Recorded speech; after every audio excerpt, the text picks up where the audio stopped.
There aren't many video game companies I just genuinely dislike. Products or games? Sure. But an actual company? It's pretty rare, all things considered. But detectives, I've brought you a case that comes from one of my most hated video game developers, Studio Wildcard, and one I was trying to light the fire about shortly after it snuck another game into early access December of 2018.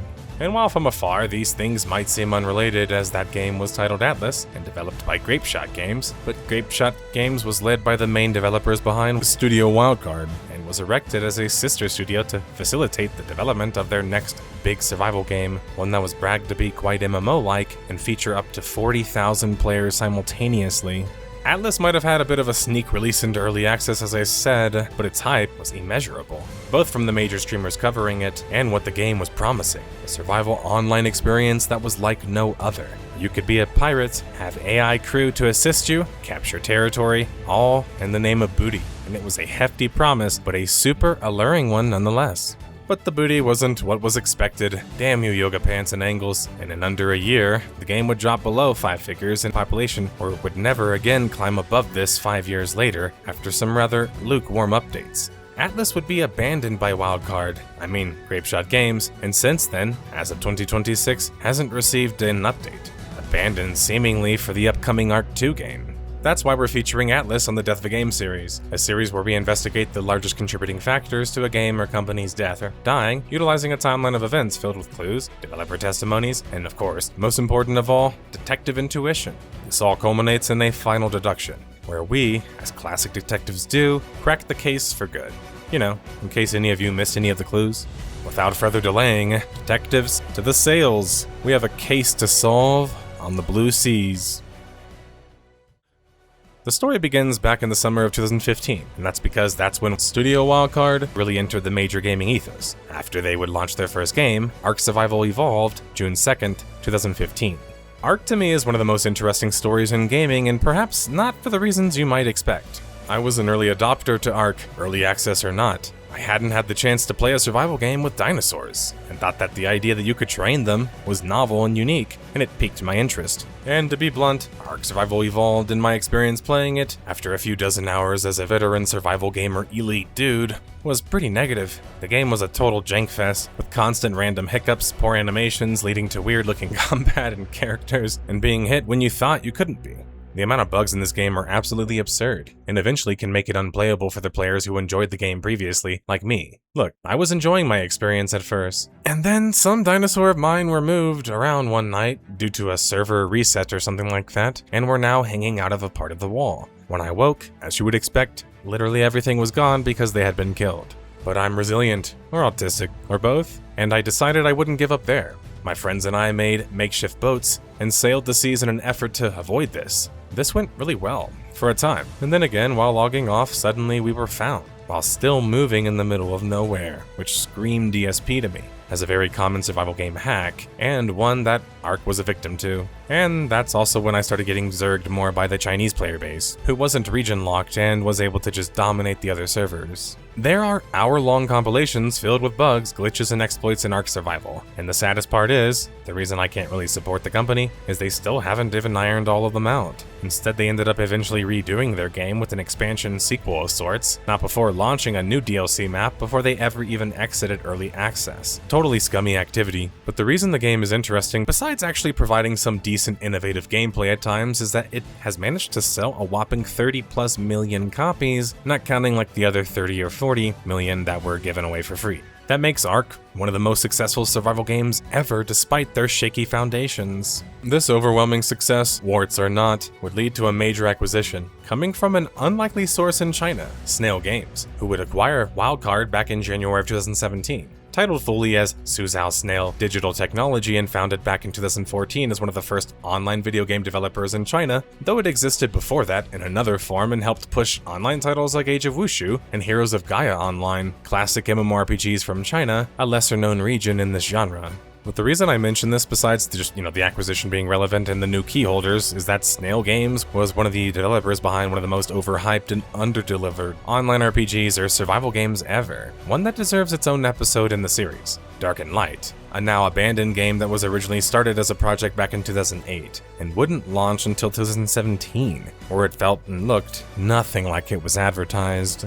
Snow Games now being in charge of Studio Wildcard meant this could happen again. Ark Survival Evolved would eventually fully launch in August of 2017. They would then follow the launch up with 2 more DLCs in quick succession. I just don't like this sort of thing because if this was already an unfinished game now just supposedly finished, why are you nickel and diming your audience already when these could have just been originally included, right? Including the pre-launch DLC they sold? Studio Wildcard would go later on to release the shit show that was Ark Survival Ascended, a supposed engine upgrade or remaster of the original Ark game. Instead, it receives mixed reviews on Steam and is one of the most hated Wildcard projects in general. Studio Wildcard would announce a new game, departing the Ark Survival IP, but featuring the same developers, same engine, and as we would find out later, much more that was the same. Atlas was showcased with a trailer debut at the Game Awards, December 7th, 2018. The catch being, it was set to release just 1 week later. And what was being advertised and showcased was seriously hype-worthy. You had the promise of 40,000 players in the same world, and more. A promise of a game that went above and beyond what other games before it had been able to accomplish. And that was make a survival game that also allows for you to explore a vast ocean filled with new islands to explore, booty to plunder, booty, and pirates and players to contest with. The trailer, simply put, was an online RPG trailer done right. Plenty of pirate epicness to go around, highlighting the community and scale of the game, and adding plenty of scenes that create senses of wonder, of mystery, and exploration to come. Really, the Atlas trailer did a fantastic job of selling a what could be. But while that might sound a bit harsh, in a sense, the biggest issue I have with Atlas is despite being developed by Grapeshot Games, it literally has the exact same lead developers working on it from Studio Wildcard, just like Ark had. And this wasn't even a hidden secret. That means that players who decided to buy into the game were taking a serious risk on when things would be delivered and in what state. In fact, in an interview before launch, Jesse Rapsak, the co-creative director on Ark and a founder of Wildcard, stated that Atlas would play a lot like Ark, because it was made from the same DNA. So there were some early clues present about what the game would look like, and where it came from too.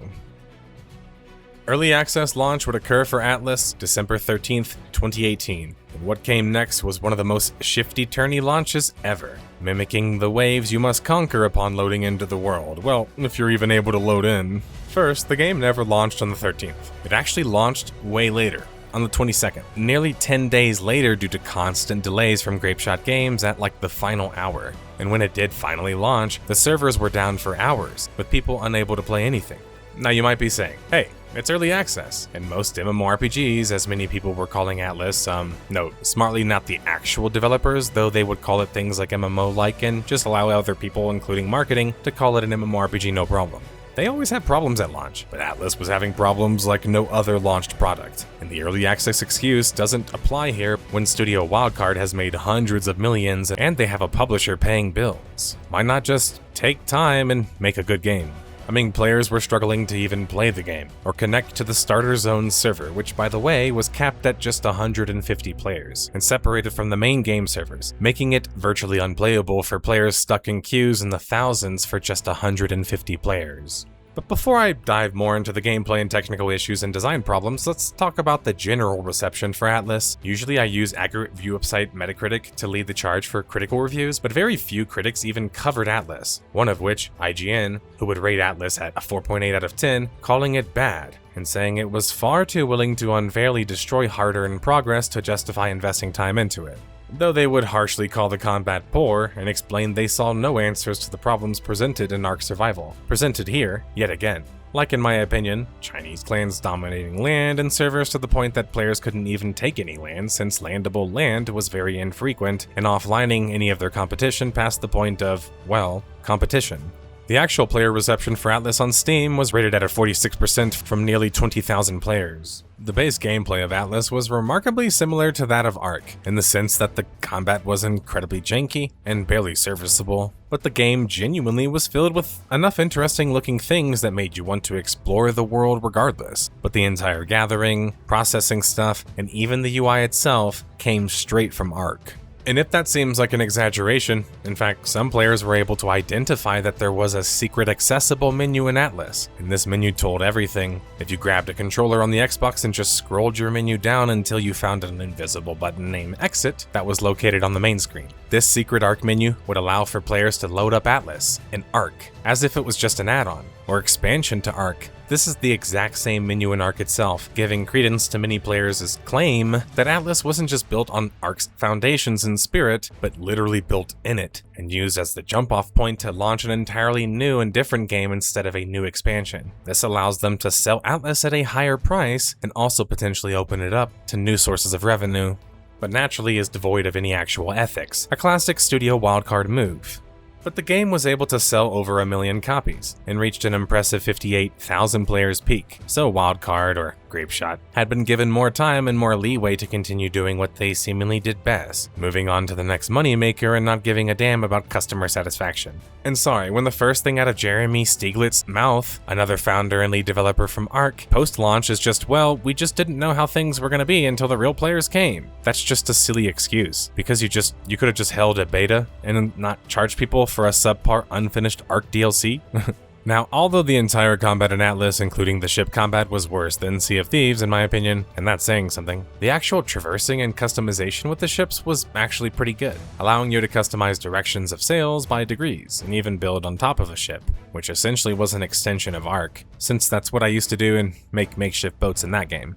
But really, this was a scenario where the MP market, or multiplayer market for pirate games, is so small and not competitive. That Atlas doing good here was probably maybe more due to that, since it wasn't offering anything newer or sexier than Assassin's Creed Black Flag, which dropped way back in 2013 and became one of the more unlikeliest hits, as it featured incredible pirate gameplay including with ships. A game that's actually currently being remastered, by the way, so will probably make waves again.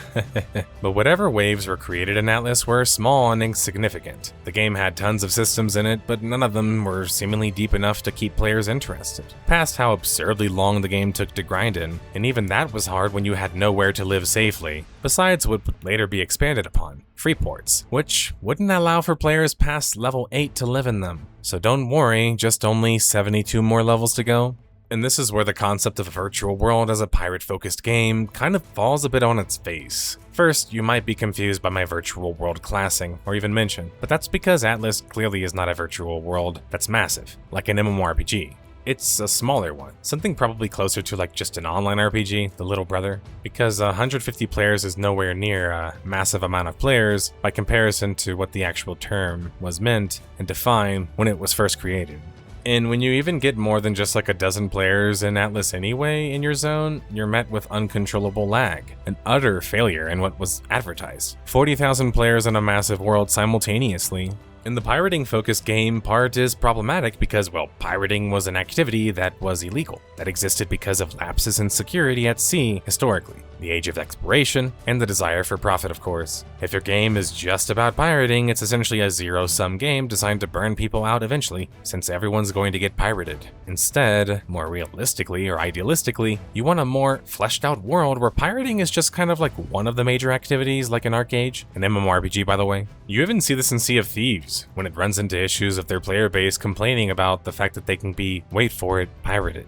So the shelf life of Atlas versus something like ARC, which was in its simplest form just about building little playhouses for your usually murderous dinos, which was something that all kinds of players and temperaments could enjoy, by comparison. Really, by separating Atlas from ARC, they doomed Atlas realistically, as it was clearly never going to get the same level of love or focus as their main moneymaker ARC did, which was far more generally appealing. And while you might argue a spin-off game here and there is fine, Atlas was designed to be a massive game, at least sort of, so it needed a lot more than just a little bit of players to work.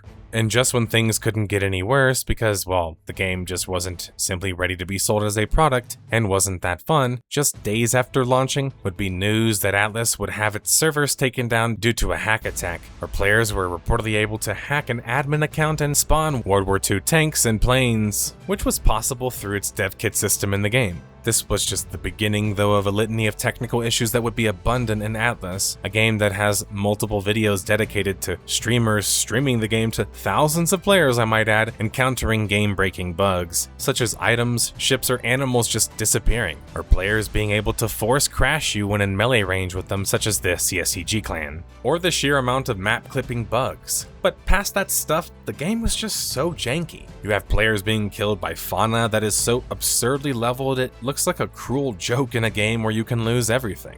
Finally, you have this terribly tacked on vitamins and hunger system that you have to manage your vitals every 5 minutes with, something that happens more in real life and is even worse than something like The Sims. Atlas was just an exercise in pain that eventually, even if you found some early fun with, was gonna burn you. It was like the worst parts of Ark made even worse. But Grapeshot Games kept urging everyone that the game was in early access, and that they were intent on updating it to a more satisfactory state, or I guess that last part was sort of implied. Atlas would drop a new mega update in the spring of 2019, just after their launch, adding about 40% new landmass to the game in an attempt to address how little landmass was claimable and able to build on. And a new cooperative mode was introduced called Colonies, so players could better enjoy the game, though I should note that Atlas already offered both PvP and PvE servers. The 1.5 update was a hefty one, but updates have to be heavy when your game is so completely and clearly unfinished. That's where it's hard for me to pat you on the back for, checks notes, developing the game. The problem was Wildcard had managed to convince thousands of players that that was an okay way to do business, and so players were getting accustomed to it or already were. Atlas would do something interesting during their Blackwood update in the summer of 2019, where they would introduce a single-player mode to the game, allowing you to also co-op with a player on a non-dedicated server. This would allow for players who wouldn't get into the game because of the huge focus on grouping and larger scale to play and enjoy the game, something an actual MMORPG can't really offer. So this is where Atlas not being one, and instead just being a survival game, is actually a good thing. Though the single-player mode was reportedly broken shortly after, and seemingly never got updated or added to the game's future roadmap for content. The population of Atlas, which was only playable on Xbox and PC on Steam or PC, was now merely just 10,000 players peak, where it would never again rise above 5 figures. The population would jump up a bit after falling down to merely just 2,900 players peak due to the announcement of the Xbox and PC crossplay implementation in October 2019, and then jump back up to 8,100 players peak.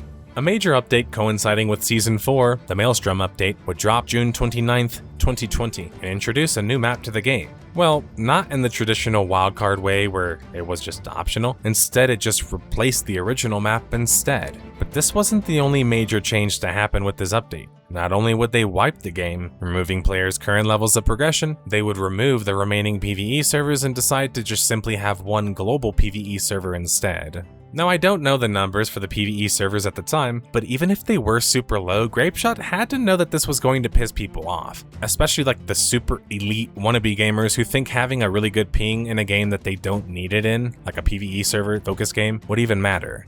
But seriously though, this was a change in direction for Atlas, and one that I disagreed with. Sure, pirating typically does focus more on player versus player interactions, but Atlas could have been unique there, like they were with Ark and the Dinos, and gave players a world they could pirate, without having to murder every single player in sight.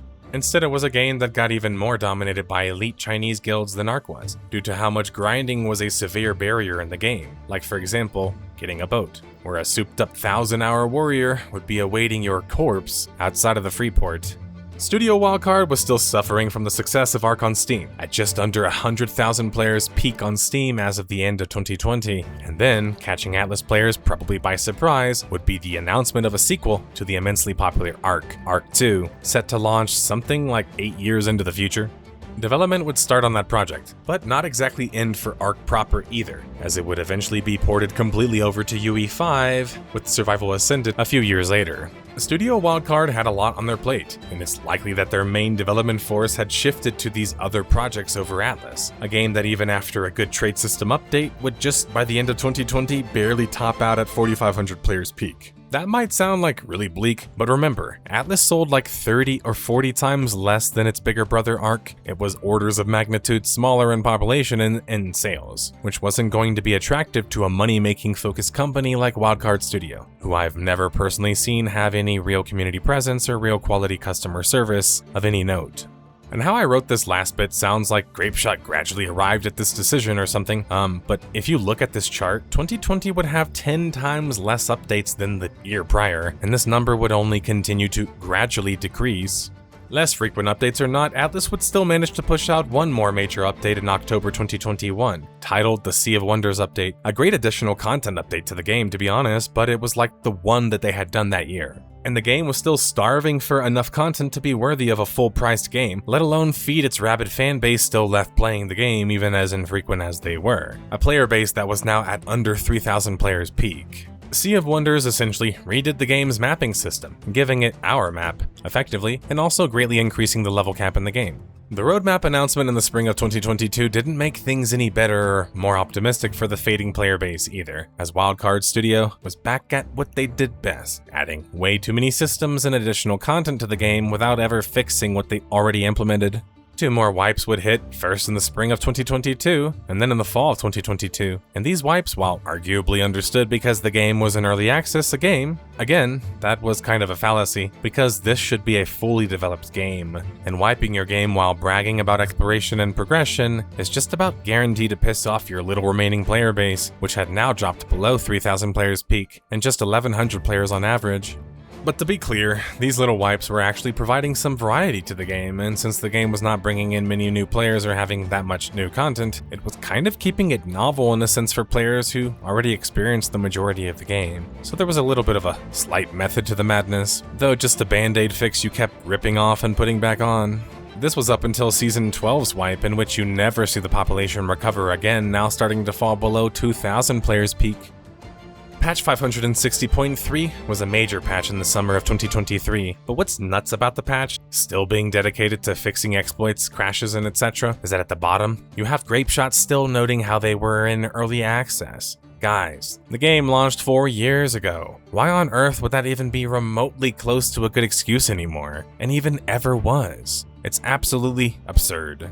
Season 13 would hit in the summer of 2023 and introduce a new wipe, and literally nothing else. It also fittingly would be the last update for the game, a game that never actually left early access. But as much as I want to do that as a big reveal or something, so you guys could be like, wow, I didn't see that coming. Let's be honest, you detectives figured out that that was coming long ago, right? Not only would Studio Wildcard, who I keep wanting to call abandon Atlas, they wouldn't even have the gumption or cojones to admit that they did, and the game would remain in a limbo state as it still remains. Fast forward 3 more years, and as of 2026, the game barely has 500 people or less playing it at peak, possibly still clinging on to an idea that they loved more than the game itself. But the timeline has come to an end, detectives, and we have reached the most important part of this video, let's be honest, and the moment we all get to feel like our own hero of our own stories, where we deduce the major reasons in this case. Atlas, a pirate survival game, has failed and been abandoned by its developers, and we need to answer why. Well, in case you missed any of the clues along the way, Studio Wildcard overpromised and underdelivered by a long shot. Early access, come on guys, I'm a work in progress. A poor base design, puddle-deep systems, but dozens of them. Abandoned. Well, maybe now you guys have a better understanding of why I'm not a big fan of Studio Wildcard or any of their offshoots. This is where I would like to also remind everyone, what detective have you ever followed, watched, or observed in popular media or in even real life who didn't have personal cases? Naturally, we have our expertise in certain places like a talent tree in an MMORPG, and that means when you have a personal case, you are getting even more passion and detail than you otherwise would. The more details I already know, the better. It's not like detective powers just shut off when more personal bias is introduced. You can still balance that. And you can't show me a single detective that doesn't operate with some level of, human bias, like a human does. So I dislike Studio Wildcard, sure, as I said as much at the top. But there were legitimate reasons for that hopefully I made clear. So covering them here was also like a mixture of pain and delight, to finally show you guys why I think they are such a problem, and the chance to challenge myself to see if that premise was actually as true as I thought it was. And well, I will let you guys be the judge, detectives. We have many more cases to cover, and I must go. Let me know in the comments below what you thought of Atlas as a game, and if you played it or observed it, and why you think the game failed in case I missed anything. Until the next case.